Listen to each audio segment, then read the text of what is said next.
Hi guys, I wanted to do a really quick tutorial about descriptive statistics.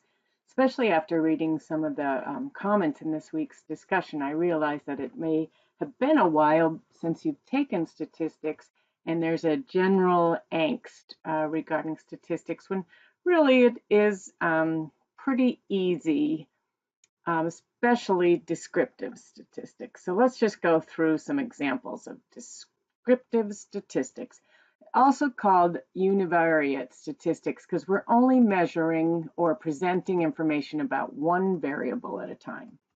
So if you take our class, for example, we have 19 students. We have 17 females, 2 males. There's 2 in the HAL program, 2 in the NED program, 11 in the FNP, and 4 in the Psych Mental Health NP. I'm just making these up for an example. And then we say, what are the characteristics of the people in our class? So we have the variables, the name of the variables, gender, and then what MSN program they're in. And we can also put their age in there. So when we're presenting information about gender, we have our N, which is our total number of students in our class. And then there's 2 male and 17 female. So we just divide 2 by 19 and we get 10%. And so this is averaged out. And then 17 divided by 19 is 90%. And in the programs, we do the same thing. There's 11 in the FNP program. 11 divided by the total students of 19 is 58%. And then 4 out of the 19 is 22%. 2 in the HAL is 10%. And 2 in the NED is 10%. So I don't know all your ages, but we would, if we were going to do age, we would list all the ages here. We would take an average of that. And that would be the average age of our class size. And then when you're looking at averages, we really kind of talk about standard deviations. And that is on, let me give you the page number. Standard deviation information is on page 364 of Pollitt and Beck. We say that if there's an average of 35, where does the rest of the sample lie in regards to that average? So you think about the bell curve. The 35 would be the number in the middle of the bell curve. One standard deviation is 3.2 years out on either side. So we don't really have to go into that, but that is more on page 364, and that's an important part of descriptive statistics. And you'll read standard deviation when you're looking at your research articles. So when you're writing up results of a study, and kind of we looked at this week in our assignment for looking at the participant characteristics of the Sears CAPS data set. So how would you write up this information narrative form? So the information in the table, how do you write that out? And some articles you will see will just say refer to table 1 and they'll give the statistics there. Or we could write it up and say in a sample of 19 MSN students, 10% were male and 90% were female. Sometimes they'll try to make it sound a little fancier, make it articles read well. So you could say the majority of participants in the sample were female, and then the parentheses 90%. So if we're writing up about information about the MSN program, we can say distribution or MSN distribution among the MSN programs.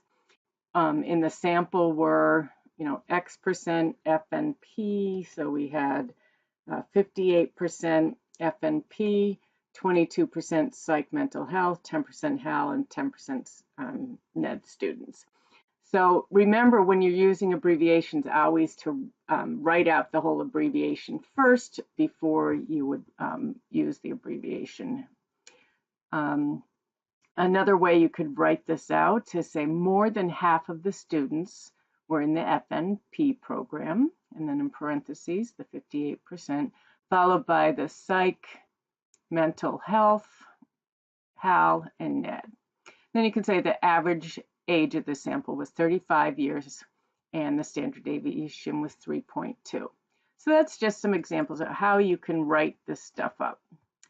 Another thing I thought was kind of cool was when you guys were writing in your discussions this week about your comfort with statistics, I really thought, okay, here's an example of how a researcher could go in and ask a qualitative question. What is the comfort level that MSN students have with statistics?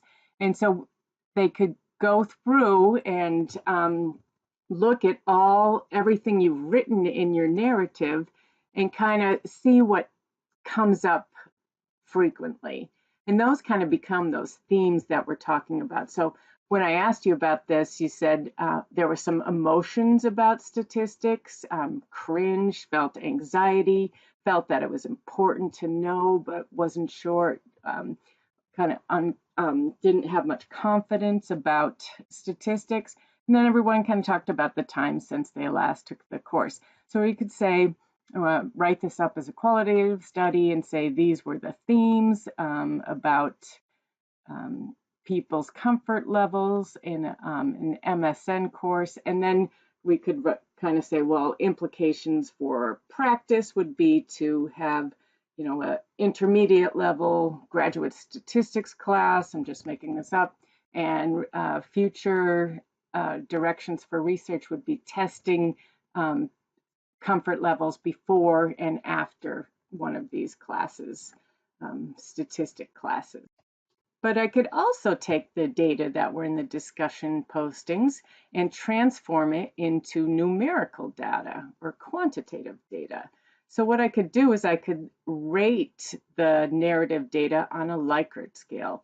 So on a scale of 0 to 5, I'm going to make up these categories myself as a researcher and say, okay, when I read this narrative, I judged this person to be at a level 2 at comfort with stats, and then go on to the next one. This one had taken statistics just last semester, and they were a number 4.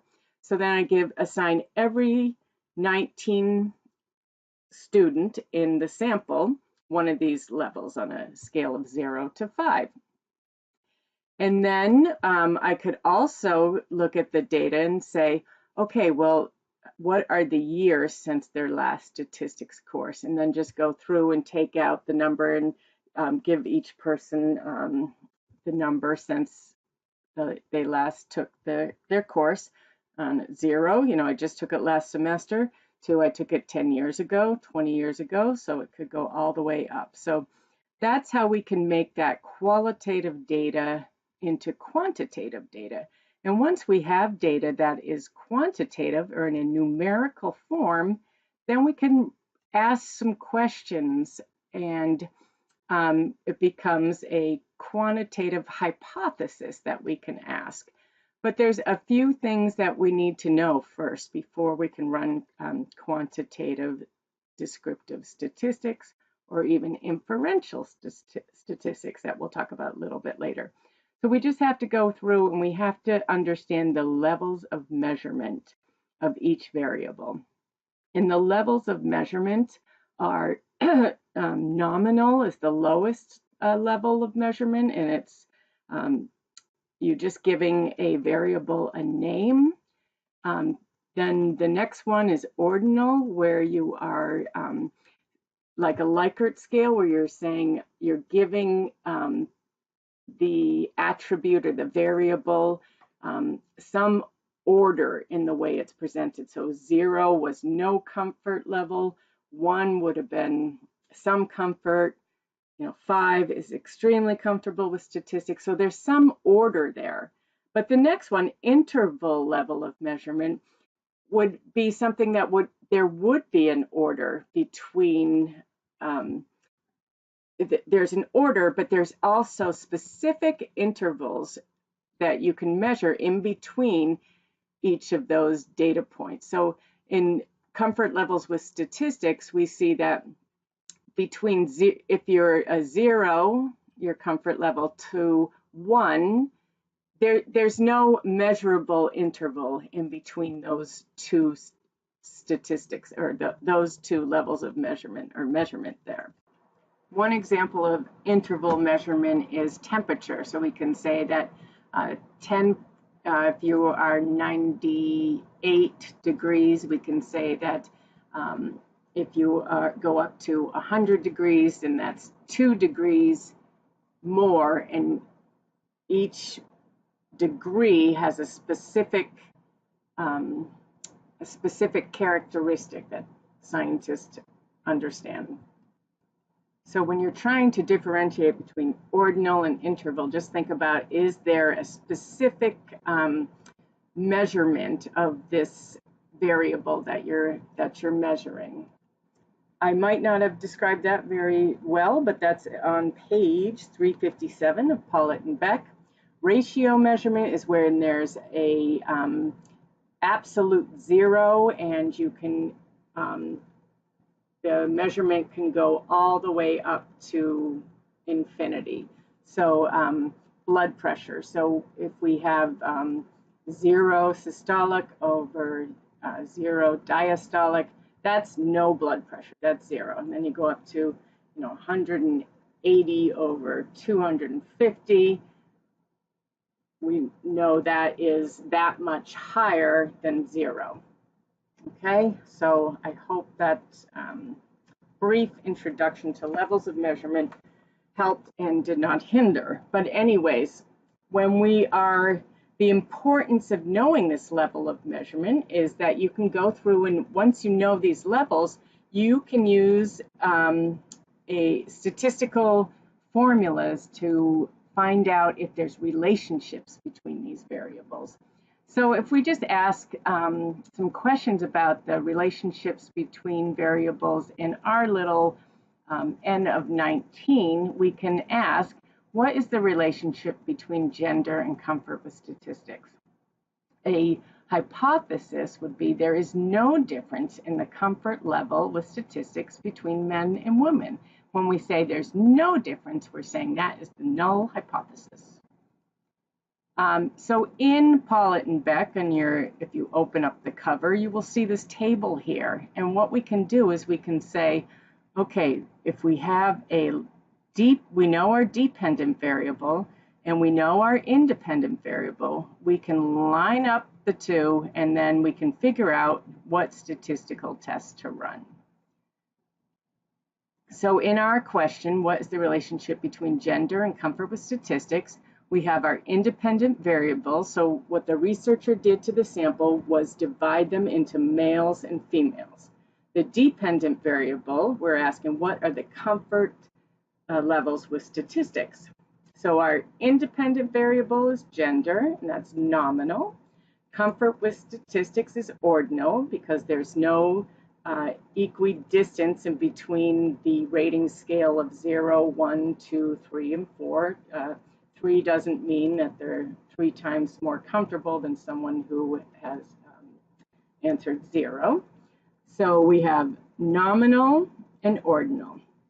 So what we can do then is we can go back to our table here, and we can say, okay, our independent variable was 2 groups. It's an independent group because you can only be in one group. You can't be in the male and the female group. You're in one or the other. So we're saying we have 2 groups of our independent variable, and so we're going to be looking at this column here. Now our dependent variable we said was ordinal. So we go here and we say, oh, we need to run a Mann-Whitney test. So then what you do is you just plug this information into some statistical software program called SAS, SPSS, those are 2 frequent ones. Or you could just do it in an Excel sheet. When we have such small data like we have in here, we would say, okay, what is the average comfort level with statistics of the men versus the average comfort level of the women? And we would subtract that, and we'd end up with some number. But really, it's most researchers will use a statistician and put the numbers into a statistical software program. So we really don't have to run a lot of these tests. The software will spit out a p-value. So it will give us a number, and the researcher is going to choose what the statistical significance is. So they will say, okay, if I'm going to say that there is a difference between men and women in comfort levels if my p-value is less than 0.05. And that is the most common one. So if your p-value is less than 0.05, it's saying that these differences between the group's comfort levels could not be due just to chance. It's too great of a coincidence. And then we go back to our hypothesis. There is the null hypothesis saying there is no difference between men and women's comfort levels with statistics in 508A in the spring semester. And so we would say, oh, our p-value says that there is a difference. And so we're going to say there is a difference. And so that is the conclusion that you would make in this research study, is there is a difference between comfort levels between men and women in our sample. I think if you take the information in Pollitt and Beck in that chapter on descriptive statistics, number 16, and look at this PowerPoint here, I think you're going to see that descriptive statistics are pretty basic and easy to understand.